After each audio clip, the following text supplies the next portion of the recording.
galera, tudo bem com vocês? Então, bora lá para mais uma videoaula de ciências com a professora Raquel. Na aula de hoje, nós falaremos sobre os cordados, sobre o filo dos cordados. Então, vamos?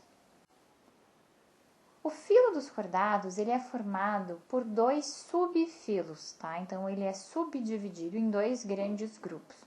Os protocordados, também chamados de acraniata, e nos vertebrados, também chamados de craniatas. Essa é uma divisão que ela é baseada na presença da notocorda, que vai definir o eixo corporal e também sustenta a musculatura e o sistema nervoso durante o desenvolvimento embrionário.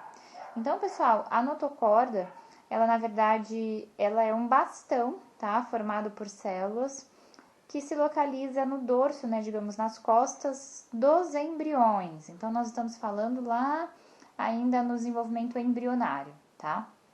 Só que a gente vai classificar, então, em protocordados ou invertebrados, porque o que acontece? Nos vertebrados, a notocorda ela vai se desenvolver e vai virar a coluna vertebral e o crânio. Já nos protocordados, esse desenvolvimento não vai acontecer, então eles vão permanecer com a notocorda, tá? Então, vejam ali o esquema que a Pro colocou. Os protocordados, a notocorda ela não é substituída, né? Então ela se mantém. E esse grande grupo, ele pode ser subdividido, né? Mais uma vez, em cefalocordados ou nos urocordados. Os cefalocordados, o representante são os anfioxos, e os urocordados são as assídeas, tá?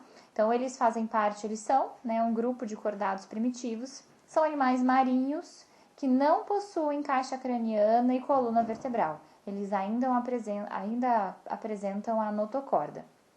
Já no caso dos vertebrados, a notocorda, então, ela será substituída, passando, então, a ser coluna vertebral e o crânio.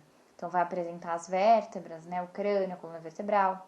Quem são os vertebrados? Os peixes e os tetrápodes, como a Pro colocou, né? Então, os anfíbios, os répteis, as aves e os mamíferos. Aqui eu trouxe uma imagem dos protocordados, nós não vamos falar sobre eles, assim, nossa aula vai ser focada nos vertebrados realmente, mas só para vocês conhecerem quem são esses representantes do protocordados, animais bastante primitivos, né, que possuem a notocorda, então, não tem a coluna vertebral. Então, eles são os anfioxos e as assídeas, são animais marinhos, são esses dois animaizinhos que eu trouxe para vocês, tá? Agora sim, vamos falar sobre os cordados. Quem quiser acompanhar, nós estamos na página 12. Então, a partir de agora, a nossa atenção estará voltada aos vertebrados, que é um grupo, pessoal, composto por 5 classes: os peixes, os anfíbios, os répteis, as aves e os mamíferos. Todos os vertebrados, eles têm um esqueleto interno e apresentam coluna vertebral. Então, se a gente perguntasse quais seriam as características em comum a essas 5 classes, nós podemos citar a presença do esqueleto interno e a coluna vertebral. Agora, antes da gente iniciar o estudo de cada uma dessas classes dos vertebrados, vamos definir alguns termos importantes que nós vamos utilizar nas próximas aulas, tá? Então, vejam, quem são os animais pecilotérmicos? São animais cuja temperatura do corpo varia de acordo com o ambiente. Por exemplo, os répteis. Então, uma cobra, um jacaré, a temperatura do corpo dela vai variar de acordo com o ambiente. Então, se o ambiente estiver fazendo 20 graus, o corpo dela também estará a 20 graus. Se o ambiente, a temperatura externa, né, a temperatura do ambiente estiver fazendo 40 graus, o corpo também vai estar a 40 graus. Então, a temperatura do corpo vai variar de acordo com a temperatura do ambiente. Já os animais homeotérmicos, eles conseguem manter a temperatura do corpo constante. Por exemplo, nós. Então, a nossa temperatura sempre está na faixa dos 36,5, independente se a gente está com a temperatura externa aí, né, a temperatura ambiente está a 32 graus, se está 40 graus, se está 15. O nosso corpo, ele tem várias ferramentas, várias estruturas para regular e para manter essa temperatura do nosso corpo constante. Outras palavrinhas, os átrios e os ventrículos, são as cavidades do coração, tá bom? As partes, né, os buracos aí do nosso coração, por onde o sangue vai passar. O sangue arterial é aquele sangue rico em gás oxigênio. O sangue venoso é o sangue rico em gás carbônico. O ânus, pessoal, é o nome dado à porção terminal do sistema digestório, ou seja, ao final do sistema digestório. A cloaca, ela é uma cavidade comum aos sistemas digestório, excretor e reprodutor, ou seja, ela vai ser o final do sistema digestório, ela também vai excretar, né, vai eliminar os resíduos que não foram aproveitados e também participa da reprodução, ou seja, da troca de gametas. Outra palavrinha para a gente relembrar, com relação ao desenvolvimento do embrião. Então, os animais eles podem ser ovíparos quando eles têm a fecundação, aliás, a fecundação pode ser interna ou externa, mas haverá a formação de ovos, tá? E o desenvolvimento será externo. Então, isso a fecundação em si não vai interferir tanto, né? Se vai ser internamente ou externamente. Fecundação, lembrem-se o que era mesmo? O encontro dos gametas. Vai acontecer dentro do corpinho, dentro do organismo ou fora, beleza. Mas os ovíparos, então, eles são os animais que formam ovos, tá? E que o seu desenvolvimento, então, será fora do corpo da mãe, né? Então, o desenvolvimento é externo. Ovíparos, formação de ovos, desenvolvimento externo. Os ovovivíparos são animais com fecundação interna, com formação de ovos e desenvolvimento interno. Então, o ovo vai se desenvolver dentro do corpo da mamãe, tá? E os vivíparos são animais com fecundação interna, sem formação de ovos e desenvolvimento interno. Pessoal, todos esses termos vocês já aprenderam em outros momentos, acho que no ano passado, não sei, nós estamos recordando, né, recapitulando. Mas, de todo modo, a gente vai falar sobre cada um desses conceitos mais pra frente também, tá? Quando a gente vai falando de cada classe, tá bom? Hoje a gente vai falar sobre a classe dos peixes, né? Os peixes são animais que eles movimentam a economia mundial como fonte de alimento, direta ou indiretamente. Eles são fundamentais para a manutenção das cadeias e teias alimentares aquáticas. Eles são utilizados como ornamentação, né, nos aquários, como decoração. São temas de filmes também, de muitas histórias, de livros, né? Mas o que será que é preciso para viver no meio onde vivem os peixes? Quais adaptações permitem a esses animais desfrutarem de um ambiente tão diverso? Tanto em número de indivíduos como em número de espécies, os peixes representam o maior grupo de vertebrados. Aliás, existem dois grandes grupos de peixes, os peixes ósseos e os peixes cartilaginosos, tá? Nós vamos falar a diferença entre eles. Os peixes são animais que estão, então, espalhados por todas as águas do planeta. E para isso, eles apresentam algumas características adaptativas a essa vida aquática. Por exemplo, eles apresentam nadadeiras.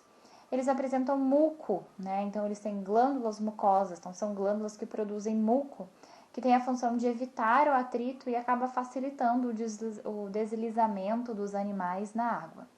Eles fazem a respiração branquial, eles têm escamas recobrindo a pele, tá? Então, essas são as adaptações à vida dentro. Pessoal, vamos começar a conhecer as características dos peixes, identificando as estruturas que conseguimos visualizar externamente, tá? Então, a gente vai começar ali, nós temos a narina, então é a estrutura responsável, né, pelo sentido do olfato.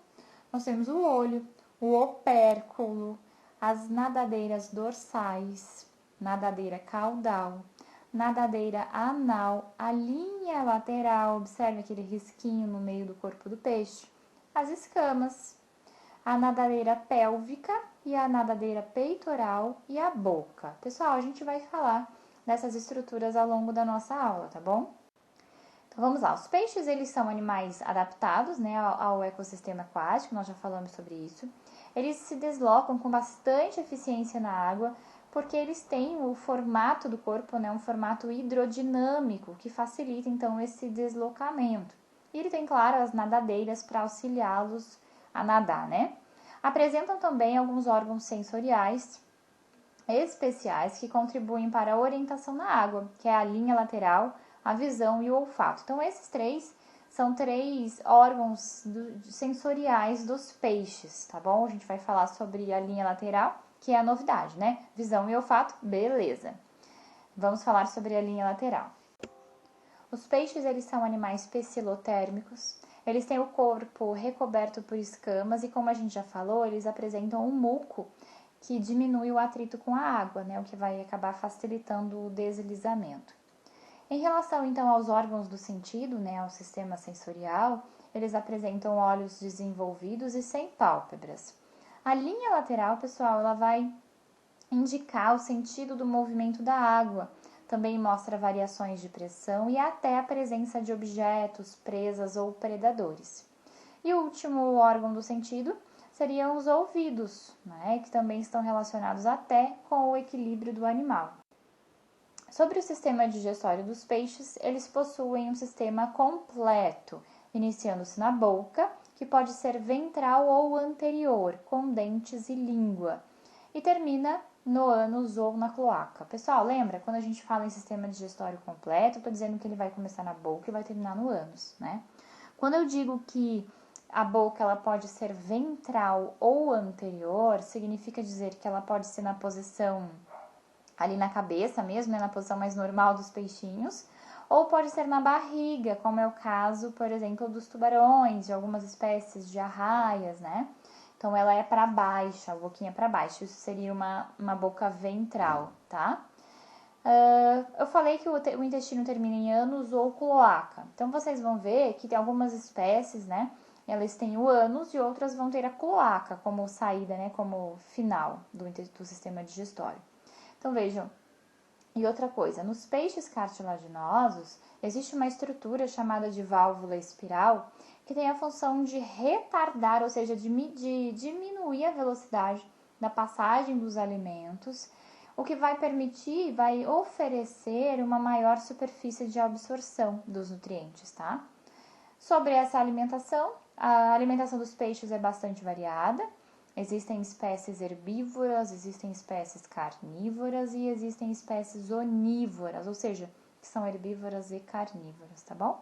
Aqui eu trouxe a imagem, então, da válvula espiral, então, que tem essa função de diminuir, retardar a passagem dos alimentos para que eles sejam melhor absorvidos. Sobre o sistema respiratório, a grande maioria respira por brânquias. Então, o que vai acontecer? A água que entra pela boca, ela transporta o oxigênio dissolvido e sai pela abertura branquial, banhando as brânquias. Nos peixes ósseos, as brânquias são protegidas pelo opérculo, tá? Que também vai auxiliar no fluxo da água. Nos peixes cartilaginosos não há opérculo, então a gente só consegue ver as fendas das brânquias, né? Aqueles risquinhos. Já nos peixes ósseos, então, a gente tem aquela camadinha de proteção das brânquias.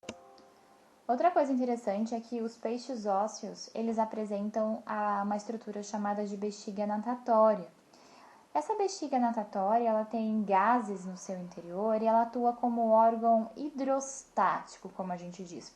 Ou seja, ela infla e esvazia, enche e esvazia, enche e esvazia. Ela vai permitir ao peixe controlar a sua profundidade.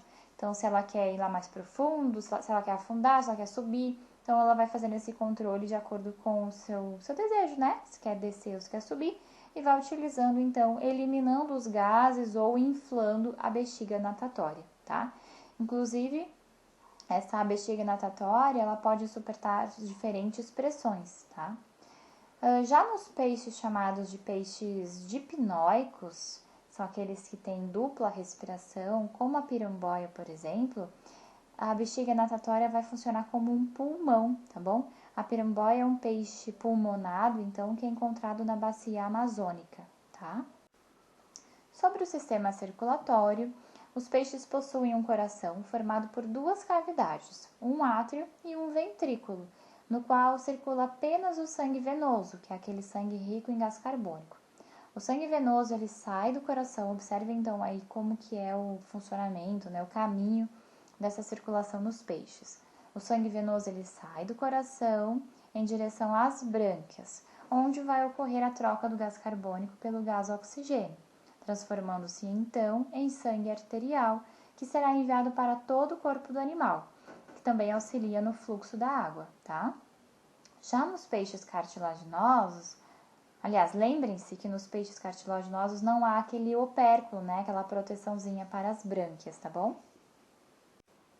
Sobre a reprodução, antes de explicar tudo, gostaria de deixar claro que os peixes eles podem ser ovíparos, ovovivíparos e vivíparos. Então, quer dizer, tem de tudo um pouco, tá? Tem espécies que colocam ovos externamente, tem espécies que têm ovos dentro da barriga e tem espécies que o filhotinho já vai nascer como se fôssemos nós, né? Os vivíparos. Então, descrever a reprodução e a forma de desenvolvimento dos peixes não é uma tarefa simples, né? Então, mas existem algumas situações que são mais comuns e frequentes e será sobre elas que nós vamos falar. Mas é necessário que antes que a gente destaque diante dessa diversidade de espécie, que a gente vai às vezes se deparar com algumas situações que vão fugir da regra. Então eu vou dizer que a reprodução dos peixes é assim assado, mas existem então algumas exceções. Geralmente, os peixes cartilaginosos, eles se reproduzem por fecundação interna, uma vez que os machos têm a nadadeira anal transformada em clasper, que é o nome do órgão copulador, né? Como se fosse, digamos, o pênis no ser humano, clasper nos peixes cartilaginosos, ou seja, o tubarão. Então, ele tem esse órgão copulador. Já nos peixes ósseos, são diversas as formas de fecundação, podendo ser interna ou externa. Em algumas espécies, a união entre macho e fêmea é muito rápida e dura apenas o tempo necessário para que ocorra a fertilização dos óvulos. Em outras, pode haver cerimônias e cortejos bastante elaborados. Quanto ao desenvolvimento, a maioria dos peixes é ovípara e seus ovos são postos na água. Então, eles produzem os ovos, mas os ovos se desenvolvem fora do corpo da mamãe. Algumas espécies, em locais onde o período de seca é considerável, eles podem até enterrar na lama até a estação das chuvas. E em algumas famílias, o macho incuba os ovos dentro de sua boca, enquanto outros transportam seus ovos grudados ao corpo. É famoso e curioso o caso do cavalo marinho. O macho incuba em uma bolsa os óvulos depositados pela fêmea e os fecunda. E lá eles vão ficar até eclodirem, revelando então o nascimento dos filhotes. O período pré-eclosão, ou seja, a etapa que antecede o nascimento do filhote, é bastante diversificado, porque os peixes, como a gente já falou, eles podem ser ovíparos, vivíparos ou ovovivíparos, né? Eu trouxe aqui algumas imagens, então na primeira nós temos a imagem destacando a cloaca de um tubarão fêmea. Na segunda, nós temos um tubarão fêmea grávida. Depois, a quimera, que é um peixe cartilaginoso também, botando ovos. Depois, nós temos os ovos saindo pela cloaca de um tubarão fêmea. E, por fim, do ovo está emergindo um filhote de tubarão que logo estará nadando e caçando como um adulto. Agora eu trouxe aqui as diferenças entre os peixes ósseos e os peixes cartilaginosos. Com relação ao esqueleto, com certeza, um peixe cartilaginoso, ele vai apresentar qual composição? Cartilagem, né? Os peixes ósseos, o seu esqueleto é constituído de osso. Sobre a válvula espiral, nos peixes cartilaginosos está presente, nos ósseos não tem, né? O opérculo está ausente nos peixes cartilaginosos e presente nos peixes ósseos. A posição da boca nos peixes cartilaginosos é ventral, né, como se fosse assim na barriguinha, e nos ósseos é anterior, né, no rosto mesmo, digamos assim. Bexiga natatória está ausente nos cartilaginosos e presentes nos ósseos. O final do tubo digestório nos cartilaginosos é a cloaca, nos peixes ósseos é o ânus. Exemplos, pessoal, os cartilaginosos serão só esses, ó, tubarão, raia, cação e quimera, tá bom? Os peixes ósseos são todos os outros que sobraram. Sardinha, tilápia, salmão, pacu, enfim, todos os outros, tá? Bom, de tarefa vai ficar a tarefa 30, as páginas 64, 65 e 66.